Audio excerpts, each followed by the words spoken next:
When you're talking about the immune system, the first two aspects are either innate or acquired. The innate is what starts happening after the child is delivered. The acquired is what we as physicians and healthcare professionals can help to boost the child's well-being. For example, the use of vaccinations, things like that. So those are the most important things. The other thing is, though, a child's health doesn't start when a woman becomes pregnant. It starts before the woman becomes pregnant. Right. It's critical that if someone is planning to become pregnant, that they prepare themselves. You know, we have terrible infant mortality results in the United States. One of the reasons is that we don't give great health care to people who are pregnant. And that's primarily a monetary issue. It's not that we don't have the specialists who can provide the health care. We don't have the funds so that everyone can avail it. And the effort, therefore, should be that if you're thinking of getting pregnant, you need to say, do I want to do what's best for my child? And if I want to do what's best for my child, I need to take care of myself and prepare. In one of your earlier episodes, I listened carefully to the use of, for example, of taking certain vitamins and supplements like iron, excuse me, and vitamin D and other things like that. So that's critical. When it comes to exposures for children, we know that there are things that you cannot plan for, right? There's no way you can prevent your child, for example, from getting a respiratory tract infection. Oftentimes we use preschools, you know, which are a wonderful breeding ground for infections. In fact, years ago, I briefly taught elementary school, and that's when I was the sickest because of all the things I was exposed to, you know, in that regard.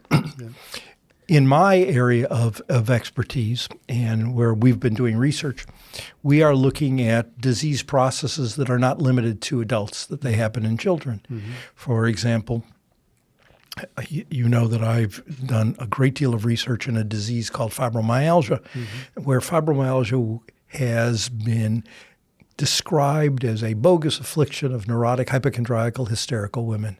Our research at the University of Illinois College of Medicine, where we've had a number of publications, has proven that the disease is a disease of the white blood cells, and that's innate immunity, right?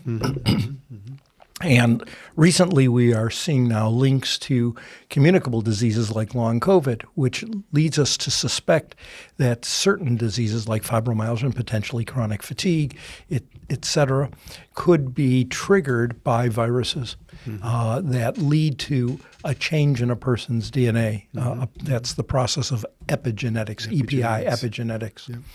And as a matter of fact, I have recently submitted a publication identifying that patients with long COVID have the same characteristics of fibromyalgia. Other people have written about it, but until applying our tests, we never had objective confirmation. We now have that.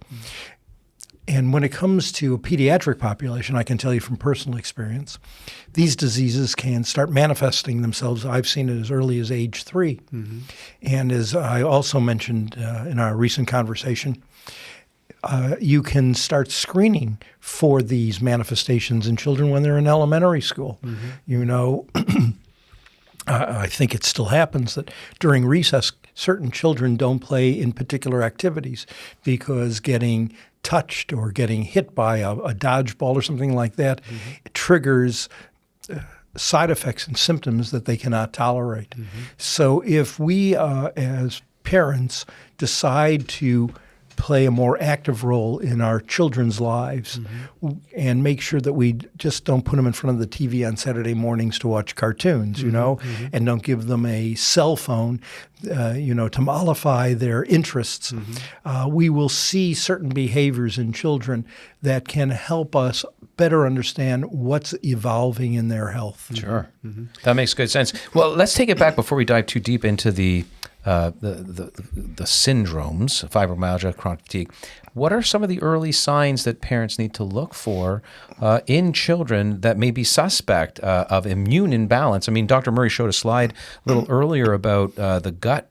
We'll get into that as well. GALT, gut-associated lymphoid tissue, and that whole interchange of information going down in the microbiome. Yep. But it's not just the gut. It's not just the skin. It's what are the symptoms that we should be cognizant of? The first major symptom that we see in people is lack of energy, chronic fatigue. It presents. We also have issues of poor sleep. We have issues of poor school performance. In adults, we call that brain fog, but here it's difficulties with concentration. Focus. So we focus.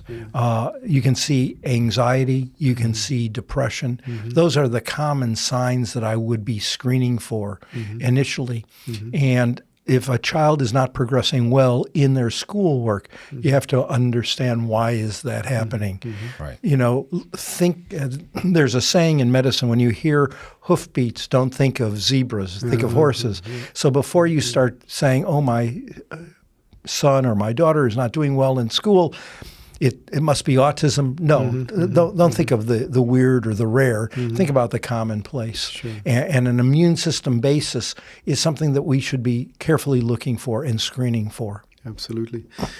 And in other episodes, we've talked how closely related the health of the microbiome is to the immune system and to the brain. So there's this triad, brain function, immune function, microbiome function.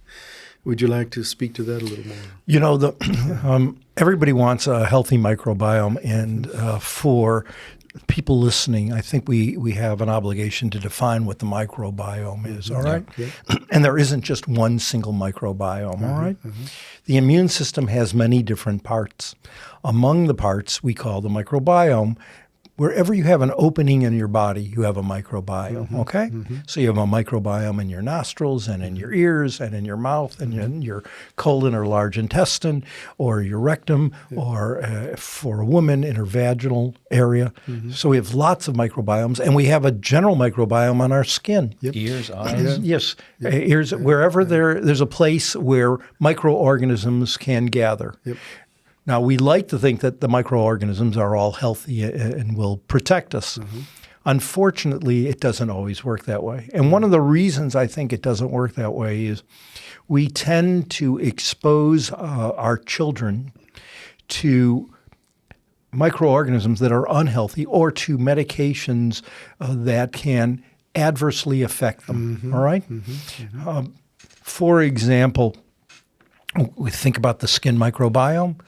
Make sure, even though you may not be in Hawaii, make sure that they have enough of a skin protectant on their skin to protect against UV rays. It's nice and simple, right? If you think that your child is ill and you need to give them some medication, make sure that you understand whether the medication can be damaging. And if it is, you could still give it to them, but you need to be prudent, so that you deal with the problem acutely, so you don't develop what will ultimately become a chronic manifestation because you've damaged the microbiome. Sure. So that you're sort of referring to antibiotics as one of the key? Antibiotics. Well, I want children to take antibiotics if they have an infection, obviously. But the most common use compound in children tend to be things like aspirin or anti-inflammatories or acetaminophen, things like that. Certainly you need to deal with things like fevers, and you want to follow the doctor's recommendation. But you don't want to go overboard. That's the problem. Some people think that, well, if it helped me in 2 days, I should take it for 7 days. Not necessarily required, and certainly could be damaging in the future.